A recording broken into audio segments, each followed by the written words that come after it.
Hi, this is Maria Mandarino, and thank you for being here with us today. I'm here with my friend Julie Jacobs Jacob. from Windhorse Counseling, and today we are going to talk about um, the Enneagram as it relates to dealing with narcissists. It's a topic we've been chatting about lately, and seems to be a lot of that going on right now. So, Julie, I want you to introduce yourself and tell us about what you do, how you do it, why you do it. Thank you. My name is Julie Jacobs. I'm a therapist with Windhorse Counseling. I opened my practice back in 2014. I'm currently located in Chandler, Arizona, and I offer my services in person, over the phone, or I also do video sessions, of course. What I do and how I do it. I think a good thing to tell you is the story of the wind horse and where I got the name for my practice.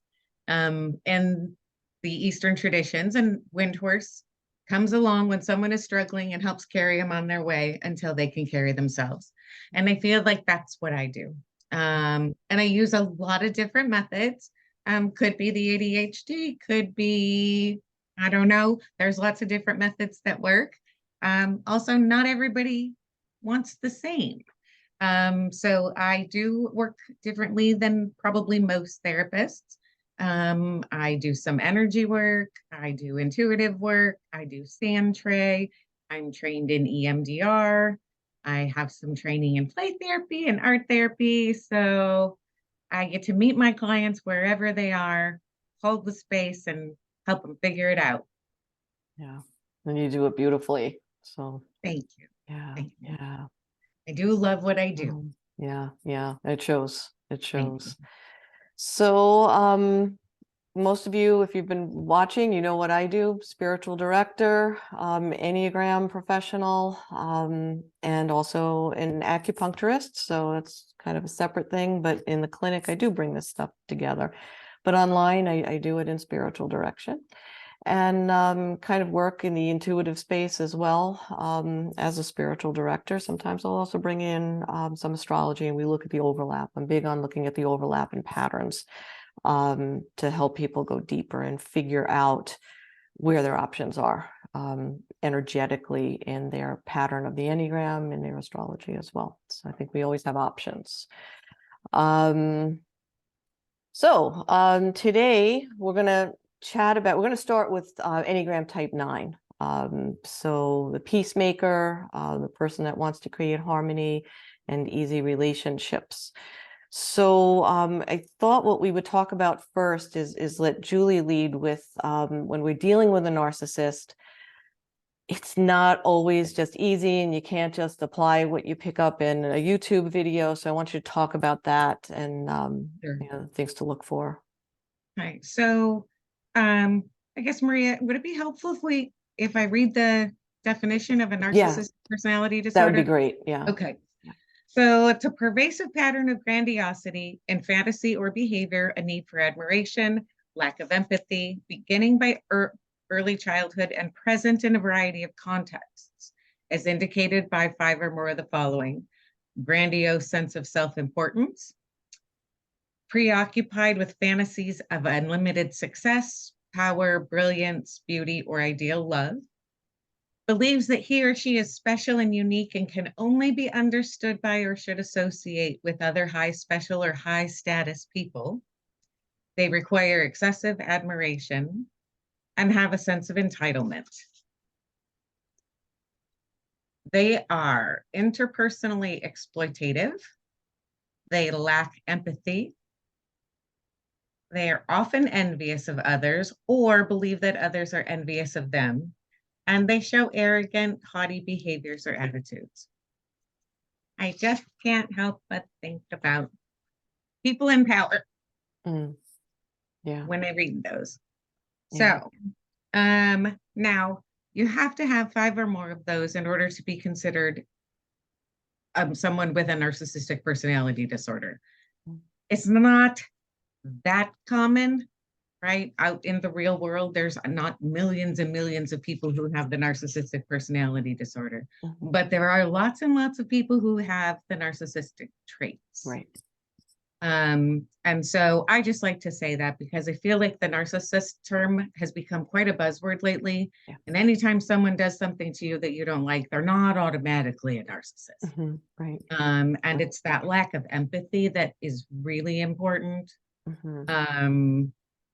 And the fact that they are so good at gaslighting and manipulating their victims. Mm-hmm. Mm-hmm. Um, let's see. What else was I going to answer? Well, just to kind of give people some guidelines as to when it's something they can take on, Hmm, if somebody has those traits, and when they actually need, when it's appropriate or, potentially dangerous, yeah, take it on excellent. yourself without support. Excellent. So there are some people who have some narcissistic tendencies. We all have them in our lives.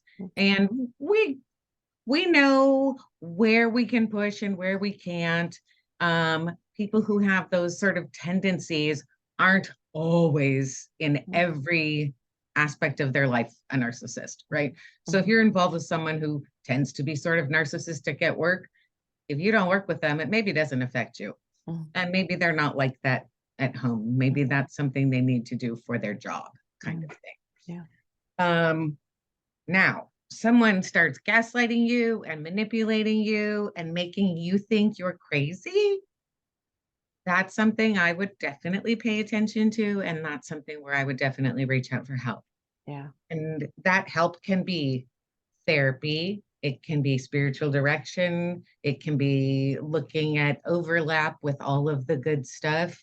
Um, oh, some people can do some of that work on their own and just really examining what kind of boundaries am I maintaining? What am I allowing in this situation? I encourage people if they're involved with someone that they think has some narcissistic tendencies to document stuff. And that isn't something that you have to read over and over again, but document those things because they're so good at gaslighting you and making you think you're crazy, right? Or this is the first time I've ever done this, or you never told me you don't like it when I step on your foot. So document that stuff so that if one day you're like, I feel like this is a pattern, this is something this person has done a lot, you can go back through your notes and see, oh, yes, Yeah. they've been doing this for 12 years now. Maybe Yeah. not, every day for 12 years, but intermittently, and maybe it's escalating. Yeah. I think that's a great way to check yourself and avoid some of what happens when people are gaslit, Right. because that's crazy making, Right. absolutely crazy making. Yeah. Um, if you're finding that those things are happening, I encourage people to reach out and talk to someone, Yeah. whether it's a therapist or a trusted source. Absolutely. Yeah. With narcissist, is there a spectrum, like, because we're going to be talking about dealing with this through boundaries and energetics, right? So is there a spectrum, like a frequency, I guess? Like, are they a low frequency A low versus frequency high? person. Yeah, like in terms of narcissistic behavior, is there like a low frequency, a high frequency, a mid, like, do you see that? Is that a thing? Well, an interesting thing is rarely do narcissists go to therapy, Yeah. right? So They make everyone else do. what I see is what their victims report to me. Right. And so I would, and I might be wrong, so you got to help me out here. Uh-huh. I would classify those people as low frequency people because they're operating from a place of fear. The world's Yeah. out to get me and I'm going to get them first. Yeah. That lack of empathy and just that arrogance. Yeah. To Yeah. me, that's someone who's not vibrationally Yeah. cool. I'm using frequency in a different way. Yeah, I'm that's what I talking thought. like I guess like a low velocity, maybe. Intensity is probably a better word. Mhm. Um, where it's more subtle Absolutely. versus, and is that more common? Yes, Okay. absolutely. Okay. The most common would be like a classic narcissist who it is very subtle and it's hard to sort of tell. Yeah. Then there's the covert narcissist. Those people are very underhanded, very sneaky. It takes a long time, usually, for Mm-hmm. someone in a relationship to figure that person out. Okay. There's a communal narcissist, and then there is the malignant narcissist. Right. And those Mhm. people are the ones who also have some psychopathy, Uh-huh. um, and the Machiavellianism, where they have no Mm. morals and Right. they're exploitative. So Right. those people you probably see quicker, Uh-huh. Uh-huh. right? Than you would the covert ones. Yeah. Yeah. Yes, the ones who are those malignant narcissists, that is much more rare. Okay. Okay. I guess that's a good thing, right? Absolutely. Okay. Rule of thumb, Um, anybody makes your skin crawl. might be a problem. All right. So one of the things as we get deeper into this, I want to talk about options. That's one of the things I love about the Enneagram. You know, when I started studying this, people said a lot of people don't like the Enneagram because they say it puts you in a box. And as we study it, we realize it actually liberates you from the box. It doesn't label you. I say it gives you breath. It shows you where you can breathe in your type, where you can step, where you can find greater strength, where you can identify behavior, where you're losing energy, and where you can find the behavior where you're going to gain some energy. So we want to start out today talking about Enneagram Type 9, and I am going to switch my screen share to a slide that will, and these are from the course that I have coming up. So if you take that course, you're going to recognize some of these. And let me get to, nope, I don't want that view. Nope, I don't want that. Everybody knows I do not have strong tech skills, but here we go. All right, so the focus of type 9. Type 9s want to keep the peace. They want to avoid conflict at all costs. They want to create harmony. They're in it to please others. These are our people pleasers out of the 9 types. And they are wonderful at merging with people because, as they see it, merging creates understanding between people, amongst the group. They're the mediators. And when we do this, everything's peaceful.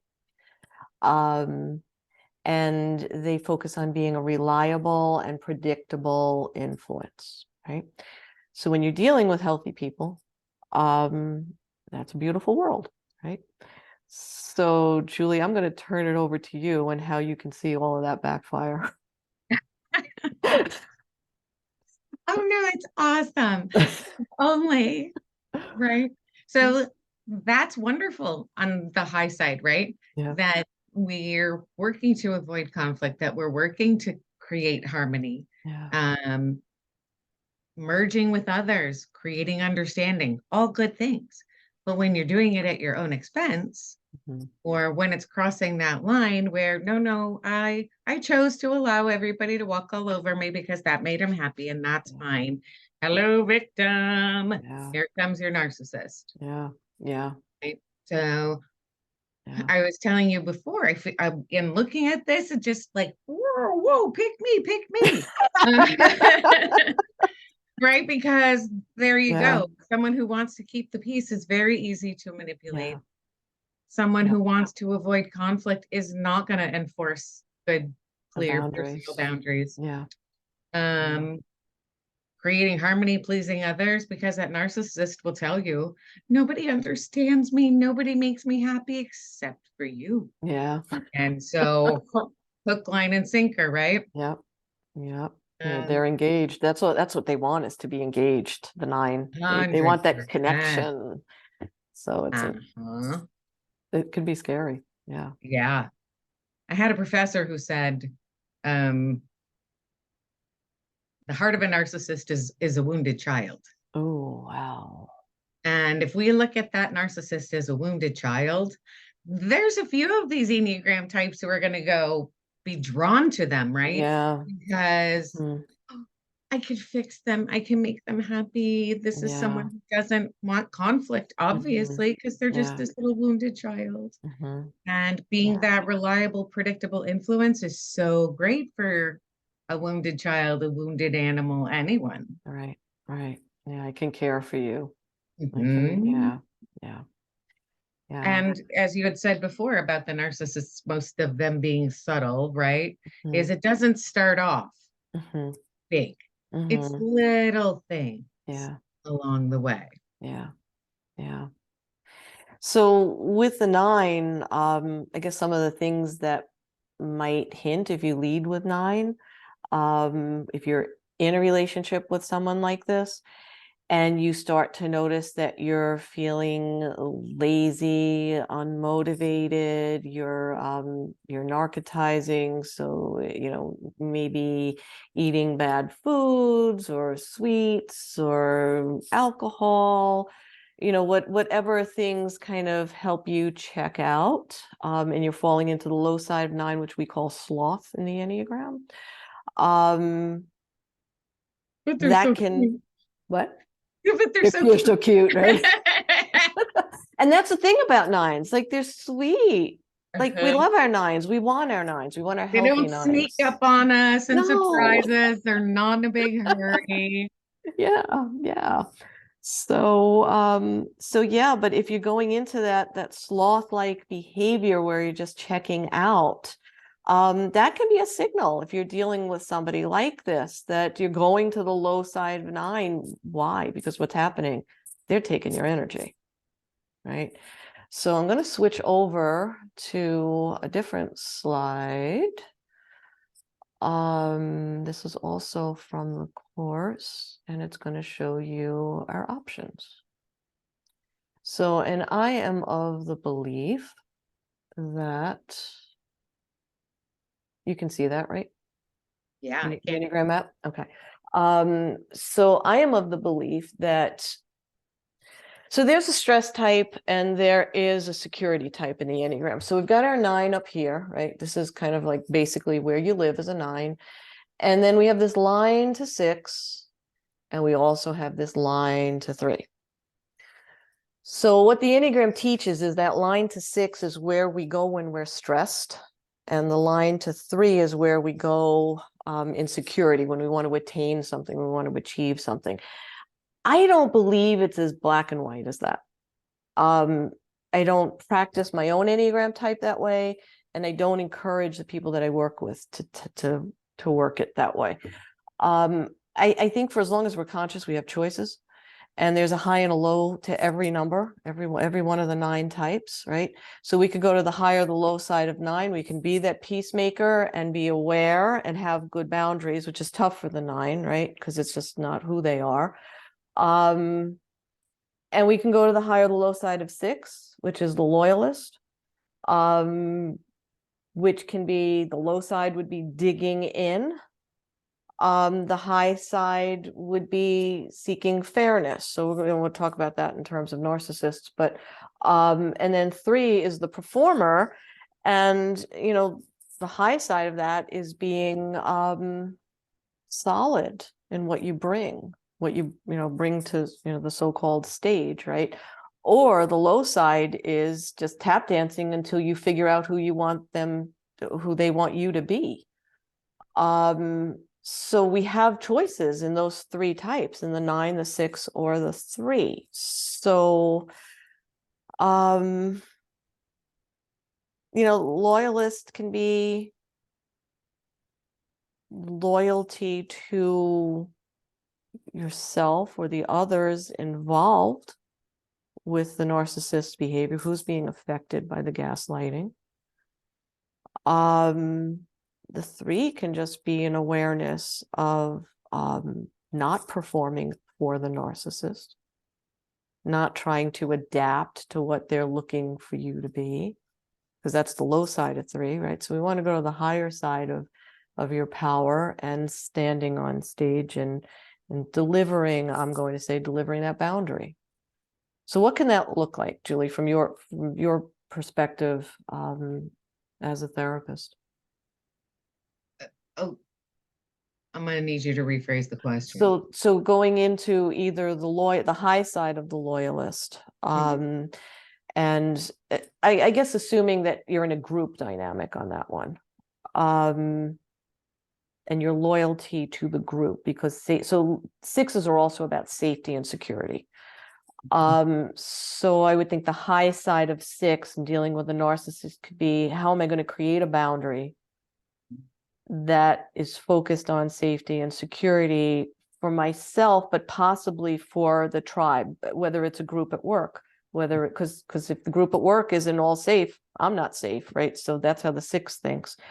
Um, or a family, if the narcissist is in the family, versus the three trying to adapt, the low side of three, which the nine wants to go there in security and strength. So it's almost natural. So they're not going to adapt. They're going to kind of stand on the stage in their power. And my translation of that is stand on the stage in your power by setting a boundary. That's how I would envision it. So I don't know if you can see anything else in that. Well, I think that in going to the six, and so here's the truth. People who have narcissistic personality disorder, Mm-hmm. of the what it is it less than 6% of the population that has it, 50 to 75% of them are men. Oh. So if we look at, let's say, a family, a Mm-hmm. tribe, Mm-hmm. whatever that family is, right? Right. Right. That loyalistic person, that side, in saying, okay, what's best for everybody else is awesome to go to, right? Because it isn't about, I need to do what's best for me, which would be very uncomfortable for a nine. Mm-hmm. Mm-hmm. But in doing what's best for the whole group, I'm merging with others, I'm creating harmony, I'm avoiding conflict, I'm keeping the peace. Mm-hmm. Mm-hmm. And there's strength Strength in in numbers. numbers that Yeah. way, right? With the Yeah. narcissist. Yeah. Because if we all are at our higher side and we are all working together to not allow you to get away with this, Mm-hmm. it is much easier to shut them down. Yeah. Yeah. Yeah, that makes sense. And that's again, that there's, you just said it, there's potential for us to, so the six is supposed to be the natural low direction the nine is going to go in. That's the stress point.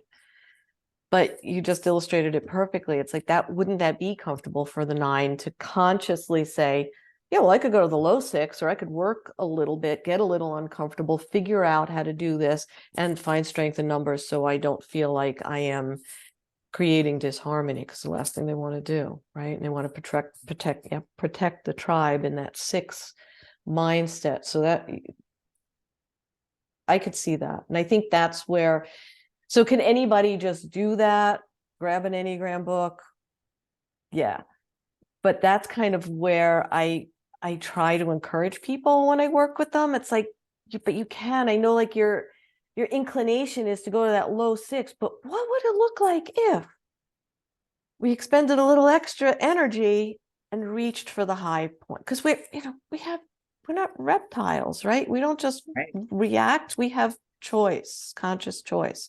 So here's one of the tools, right? And I know you have fantastic tools to do this in different ways. And if you want to jump in with some of that, I'm thinking your sand tray therapy and Yes. yeah. Yeah. Yeah. So tell us, how would you go with that?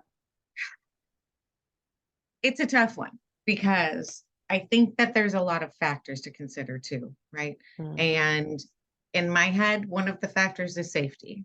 mm, Um, and in a family, there's mm. a narcissist. It isn't necessarily safe to stand up to that person, right? Right. Right. Because we don't know. I Mm-hmm. mean, Right. and it doesn't have to be physically abusive, but Mm-hmm. it sure can be emotionally Yeah. abusive. Yeah. Mentally, it's crazy making, crazy making, crazy making. Yeah. Um, so it's definitely individualized, right? Mm-hmm. Figuring out the nine out of balance, needing comfort. Okay, Where is that level? Mm-hmm. Right. And I think that you can work on all that high stuff, Mm-hmm. but once you're in a relationship with the narcissist and that's your focus, you're Mm-hmm. not going to spend all kinds of time figuring out who you are, what you are, and how to do better. You're going to go, okay, these qualities of mine and these tendencies of mine, how do I make it work for me in this situation Mm-hmm. Yeah. so that you're comfortable? Sandtray is based on the work of Carl Jung and a woman named Dora Koff, who was a pediatrician in Germany in the 50s, I believe. I probably got it wrong, so someone can call me out. Um, but I'm just an artist. I just know how it feels. I don't know all the sciencey stuff behind it. So it is a sandbox where you build a world in the sand, and it is based on, again, the Carl Jung that we learn through symbols before we have language, and we have metaphors before we have language. Yeah. And so when people are working in the sand with or without objects, it doesn't matter how many or what they choose, right? They are showing their world from their subconscious space, Mm-hmm. how they feel in the world. Mm-hmm. It's very interesting and enlightening to see how they see it, right? So if you're asking someone, show me what your family looks like, pick out different objects to represent different family members. Ooh, I can usually I Yeah. can usually make an educated guess about, well, why is Yeah. Daddy a fire breathing dragon? Or why is mommy the woman who's just laying flat on the ground?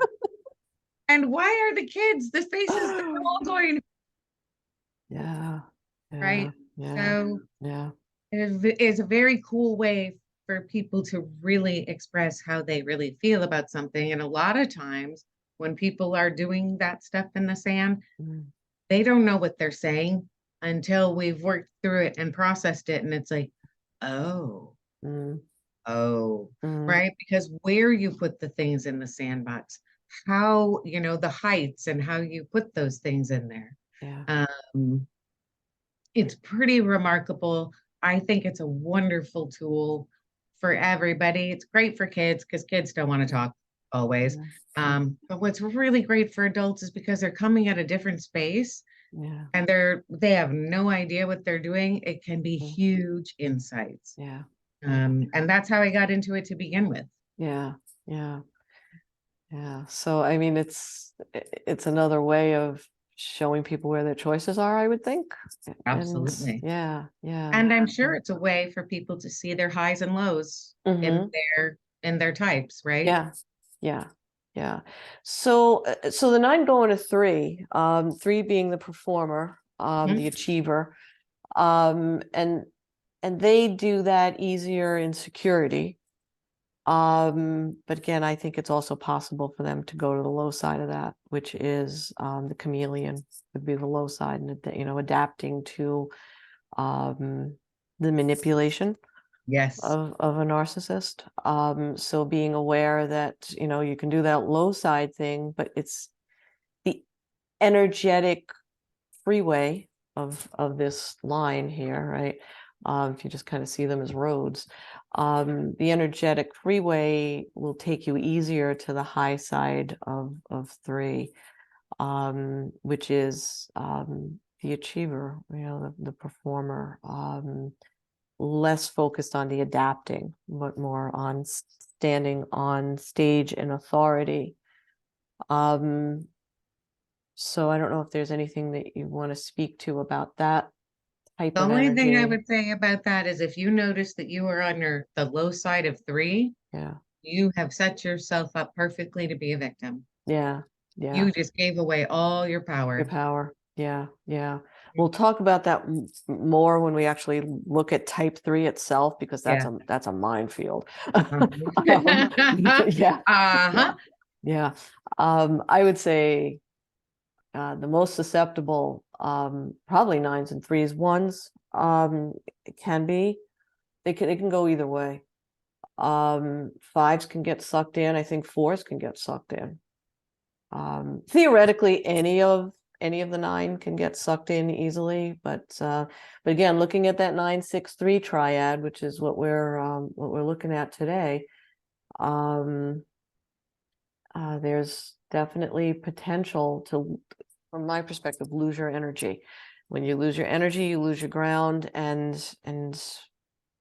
the narcissist has more ability to control and manipulate the situation. So, all right, I'm On gonna the close. slide, Yeah, it's the head, body, gut, heart, yeah, right? Corresponds to the different. yeah. So is there somatic processing stuff Mm-hmm. that goes on that are cues to Yeah, someone like, ooh, I might be on my low because I'm noticing this is yeah. problematic. The 9s are gonna tighten up and feel it in their chest. Yeah.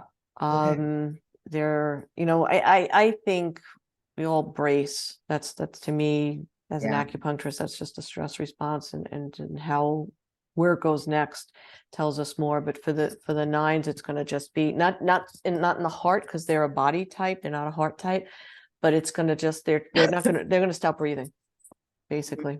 Mhm. Or not breathing, they don't stop breathing, but their breathing becomes more shallow, their chest becomes tight, and they're not breathing the way they should.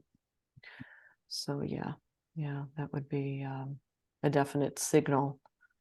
And just feeling not very peaceful, Yeah. right? Because they're the peacemaker. They should, they bring the peace, and then all of a sudden you feel scattered. You know, the ground under you doesn't feel like you own it anymore. And it feels all unstable. Yeah, yeah. So that would that kind of triggers the somatic piece Mhm. for the 9. So yeah. All right, I'm gonna close that up. All right. Um, so strength, finding your strength as a 9, finding your ground of being as a 9 who's dealing with a narcissist who's gaslighting them.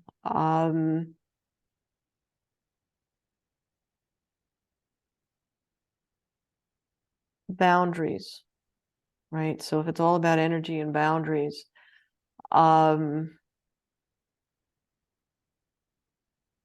being aware that sometimes being a peacemaker Mhm.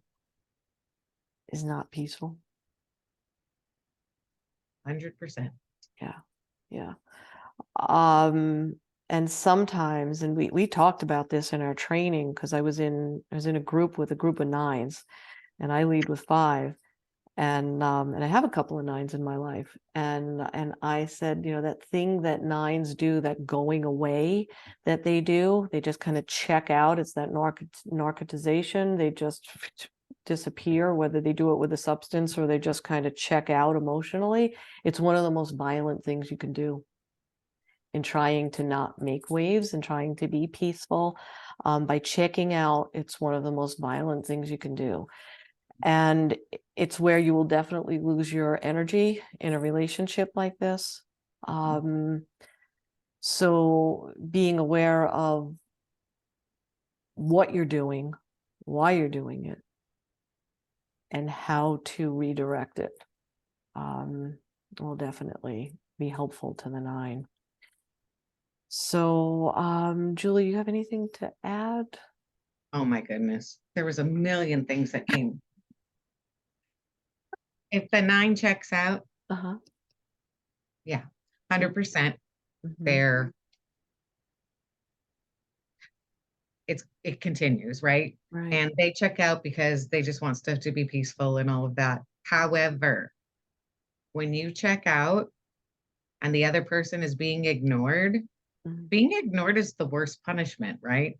Mm-hmm. It's Mm-hmm. it can be violent. That narcissist is going, oh, hell to the no. You are gonna stop paying attention to me, Yeah. right? And Yeah. then they're fishing and they're throwing the bait and they're doing and Mm-hmm. they want to keep you off Yeah. balance. They want you to engage. Mm-hmm. So checking out, absolutely. That's where someone could go. Mm-hmm. But bear in mind that checking out piece is going to unsettle the ground that is no Yeah. longer stable. They don't Right. feel in control, that narcissist. Right. Their behaviors are going to ramp up 100%, Yeah. Yeah. 100,000% maybe. Yeah. Yeah. So the difference with the 9, so this is actually really cool because they're a different type that it might have a totally different effect. But for the 9 gives up its energy when it does that. So the 9's not in strength. Right. And that narcissist is going to keep throwing those, those lines out because you're ignoring them, which is not, they're not getting their payoff. Right. But the 9 is also in a weak state. Yes. So you're not Now that the thriving. 9's in that weak state, they're not going to be able to stand up to that. Right. And they're going to be stuck there. Yeah, yeah. And they're not going to be living their best life. So yeah, that's a good point. It's a good point. Thank you. Anything else? I don't think so. I think we covered it. Yeah, yeah, I think so too. All right. So once again, Julie Jacobs, counselor, Windhorse Counseling. Her site is windhorsecounseling.com. I will put that in the show notes. You also mentioned to me that you have something coming up on Boundaries, a project. Yeah, we're going to be doing some groups here Uh-huh. at Windhorse Counseling. And we're looking at doing a rerun of the Boundaries group. We've done it before. It's Nice. been very positively received. Good. So it's a matter of making sure that we have enough interest in figuring out dates and times that we will be running it. But Okay. at this point, we're looking at mid-September. Okay, cool. I love doing group work, but I think Yeah. it's really important that when you do group work, that it's going to be a time when people can be consistent. Yeah, You don't want absolutely. people not showing up this week and showing up the next. Yeah. Yeah. And that's a particular group that we use. We use the Boundaries book, Uh-huh. Cloud and Townsend, they're the gurus on it. Uh-huh. We use that book kind of as a guide. Uh-huh. But as you know, Maria, I tend to go outside the box and off the pages. So Which is what's that great may about be you. my outline, but I think people should know when we get on the phone, we're good for 3 hours. and that's what my kids always say. Oh, But you're it's gonna always call great. Maria? Okay, I'll talk to you tomorrow.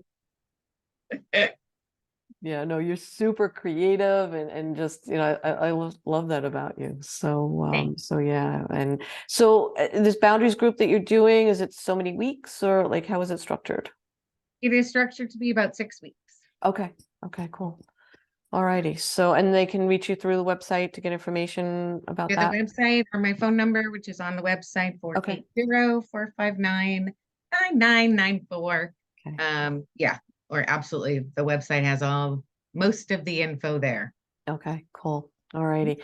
And if anybody wants to contact me about Enneagram work or spiritual direction, mariamandarino.com. I'll have that in the show notes as well. The course hopefully will be coming up this summer. I'm kind of having tech problems, which we talked about before. I'm going to be getting a whole new scheduling system. So I've got a whole lot of tech curves coming up. So be patient with me, but it's coming. So there'll be more information on that as well. Next time we are going to get together and talk about Enneagram Type 1 and dealing with narcissists or people with narcissistic tendencies. So there'll be more from me and Julie. All righty. Thank you guys for being here. Thank you, Julie. And Thank we you, will Maria. see you next time. Awesome. Okay.